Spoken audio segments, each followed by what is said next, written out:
में 31 जो तारीख है 31 मार्च, मुझे लगता है कि वो एक नया इतिहास रचने जा रही है रामलीला ग्राउंड की दिल्ली। दिल्ली के अंदर बहुत सारी रैलियाँ हुई हैं और रामलीला ग्राउंड पे रैलियाँ होती रहती हैं। बहुत सारी बड़ी-बड़ी रैलियाँ भी हुई हैं। जेपी की जो सबसे बड़ी रैली मानी जाती है। मुझे ऐसा लगता है कि 31 तारीख को जिस तरीके का आक्रोश दिल्ली के निवासियों के अंदर है, जिस तरीके की तैयारी आम आदमी पार्टी के कार्यकर्ताओं की यहाँ पर है और जिस तरीके की व्यापक एकजुटता जो बात आपने ठीक कहा कि गिरफ्तारी को लेकर के बन गई है, मुझे लगता है कि एक ऐतिहासिक 31 मार्च की रैली होने जा रही। संयुक्त किसान मोर्चे ने भी अभी रैली की थी। 1 लाख किसानों की रैली की थी। उसकी खबर कहीं तक नहीं पहुँची। सोशल मीडिया के माध्यम से ही कुछ लोगों तक मतलब 142 करोड़ के देश में मुझे नहीं कह सकता कि कितने करोड़ लोगों तक ये बात पहुँची होगी। लेकिन मुझे ऐसा लगता है कि इंडिया गठबंधन की इस रैली को किसी को भी जो है रोक पाना संभव नहीं होगा, क्योंकि आम आदमी पार्टी टेक्नोलॉजिकली भी बहुत वेल इक्विप्ड है। लोगों के अंदर गुस्सा भी है। वो गुस्सा हमने देखा ग्वालियर के अंदर जब जो आम आदमी पार्टी का जिस दिन का कॉल था गिरफ्तारी के बाद का अगले दिन का, तो वहाँ पर जिस तरीके से बड़े पैमाने पर आम आदमी पार्टी के कार्यकर्ता पहुँचे और पूरी भारतीय जनता पार्टी के कार्यालय के लोग भाग खड़े हुए। ऐसा पूरे देश के अंदर हुआ। आप आम आदमी पार्टी की कोई बहुत बड़ी ताकत नहीं है पूरे देश के अंदर, लेकिन कार्यकर्ताओं के अंदर जोश है, पूरे विपक्ष के अंदर जबरदस्त गुस्सा है। सबसे बड़ी बात ये है कि लोग ये कह रहे हैं कि ये मिसयूज़ ऑफ पावर है। लोग ये कह रहे हैं कि ये लोकतंत्र की हत्या है। लोग ये कह रहे हैं कि किसी को दिक्कत नहीं है ना, अगर किसी ने गलत काम किया है, गिरफ्तार करते हो, लेकिन ऐन चुनाव के समय जब आचार संहिता लागू हो गई, तब गिरफ्तार करने का क्या मतलब है? इसका मतलब ये है कि तुम पूरे के पूरे चाहे वो अरविंद केजरीवाल हो, उनका प्रचार तंत्र हो या इंडिया का प्रचार तंत्र हो, आप उससे डरे हुए हो। तो आपने 2-2 चीफ मिनिस्टर जेल के अंदर डाल दिए। अरे! मैं तो ये बात बराबर कहता रहा हूँ। इंदिरा गांधी ने जो काम किया था, एक बार आप करके देख लो। उस समय तो बहुत सारे नेता, लाखों नेता जेल के अंदर थे 19 महीने। तुम तो अभी जो है चुनाव के बचा हुआ है, जो है 4 जून को नतीजा आना है। 7 राउंड में चुनाव है। पूरे अपोज़िशन के नेताओं को जितने नेता हैं, सबको बंद कर दो। हिम्मत तो दिखाओ, हिम्मत नहीं है।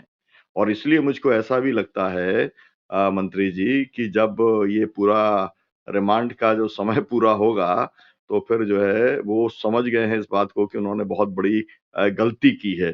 क्योंकि एक बात तो ये है, मेरे जैसे लोग जिनके ऊपर बहुत मुकदमे लड़े मतलब लगाए गए और मुकदमे लड़ने वाली भी यहाँ पे एडवोकेट राधना वर्मा जी बैठी हुई हैं। तो इतना सब कुछ होने के बाद भी मैं एक जानता हूँ कि जेल के अंदर कोई परमानेंट नहीं रहता।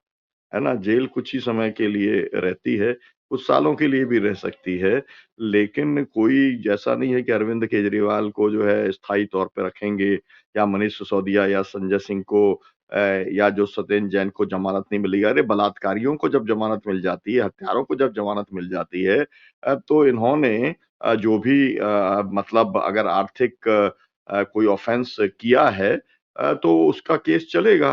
लेकिन ज़मानत ना देना भी अपने आप में एक अपराध है। ये भी बात मैं कहना चाहता हूँ। क्योंकि ज़मानत भी एक किस्म का राइट है और वो राइट जब आप जब तक फैसला नहीं हो जाता है और अगर भागने की संभावना नहीं है, ये जो तीनों चारों लोग जो आम आदमी पार्टी के गिरफ्तार हैं, जेल के अंदर हैं, इनके देश को छोड़ के भागने की तो संभावना नहीं है कि ये आम आदमी पार्टी को वाइंड अप करेंगे और जो है जो लोग अभी तक भागे हैं, उन विजय मल्ल्या टाइप जो है, नीरव मोदी टाइप जो है ये भाग जाएँगे और वहाँ से कोई अपनी पार्टी चलाएँगे, ऐसा तो होने वाला नहीं है। और साक्ष्यों के को नष्ट करने की क्या स्थिति बन सकती है? ये पहले से ही सत्ता में थे, सरकार में थे, 2 साल से केस चल रहा था। अगर आपने अभी 2 दिन 4-5 दिन पहले आपने अब गिरफ्तार किया है, तो साक्ष्य नष्ट अगर करना होता या करना होगा, तो ये कर लिया होगा। आप क्या कर सकते हैं? मेरा कहने का मतलब ये है कि ये सब सवाल अब पब्लिक डोमेन में आ गए हैं।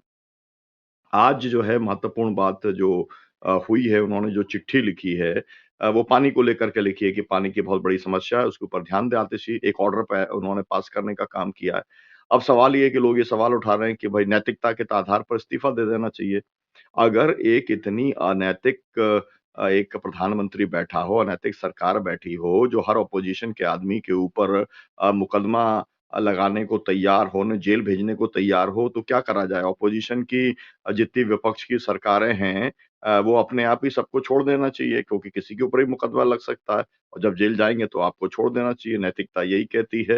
मेरा कहने का मतलब ये है कि लोग जेल से जब चुनाव लड़ सकते हैं, तो जेल से जो है अपना मुख्यमंत्री का काम भी चला सकते हैं। अब ख़ैर ये एक बहस का विषय है, इसके अंदर अगर कोर्ट इंटरवीन करेगा तो।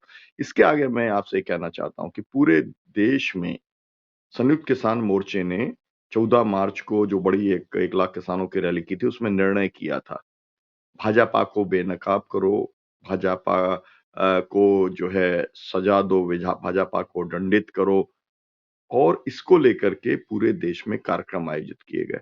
मध्य प्रदेश में आपने खुद नहीं कार्यक्रम आयोजित करने का काम किया।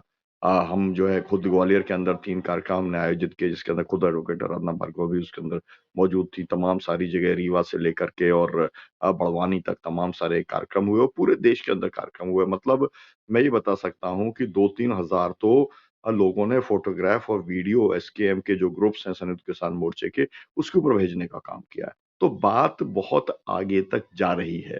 और ये किसानों का जो फैसला है इसके समर्थन में पूरे देश के सेंट्रल ट्रेड यूनियंस हैं और अब रोहतक के अंदर 30 तारीख को फिर से जनरल बॉडी एक एनसीसी की मीटिंग होने जा रही है। उसके अंदर किसान फिर बड़ा ऐलान करने वाले हैं। तो मुझे ऐसा लगता है कि ये भी एक बड़ी घटना है जिसके ऊपर जो हो भी चुका है मतलब रैली हो भी चुकी है और आने वाले समय में इस जो है किसानों के इस डेवलपमेंट का भी बहुत ज़्यादा असर पड़ने वाला है।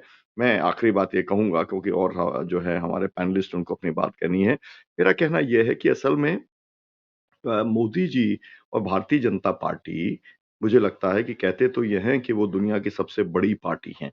लेकिन मुझे लगता है कि सबसे ज़्यादा डरपोक पार्टी है, सबसे ज़्यादा घबराई हुई पार्टी है, सबसे ज़्यादा असुरक्षित नेतृत्व है।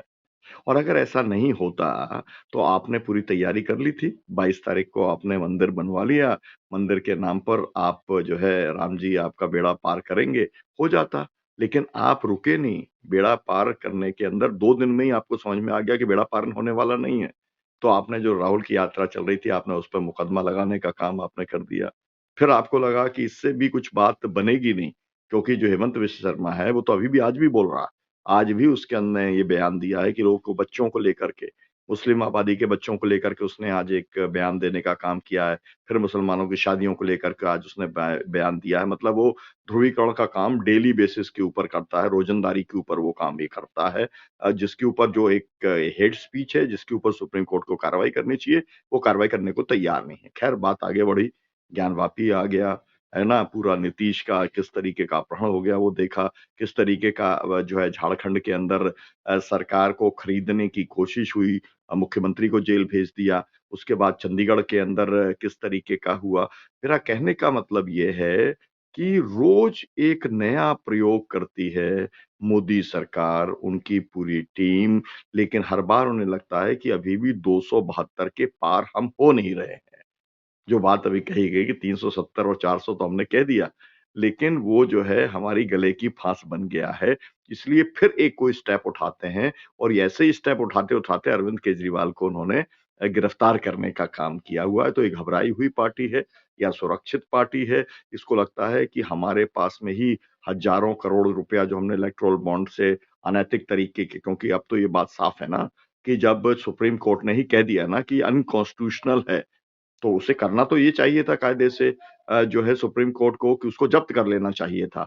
अगर अनकॉन्स्टिट्यूशनल है इलेक्टोरल बॉन्ड तो उससे लिया गया पैसा भी जब्त किया जाना चाहिए था और उसे रिज़र्व बैंक के खाते के अंदर आप डाल देते क्योंकि पीएम पे केयर फंड में तो डाल नहीं सकते। वो भी एक बड़ा एक दुनिया का बहुत बड़ा एक रैकेट है जिसको लेकर के अब बहुत चर्चा शुरू हो गई है। मुझे लगता है कि उसका भी खुलासा बहुत जल्दी होने वाला है। तो आने वाला समय बहुत इंटरेस्टिंग भी होगा डरावना भी है और मुझे ऐसा लगता है कि जैसे सतपाल मलिक ने कहा था, अरविंद केजरीवाल की गिरफ्तारी होगी। मैं तो लगातार सोशल मीडिया के अंदर ये बात कह रहा था कि गिरफ्तारी होगी।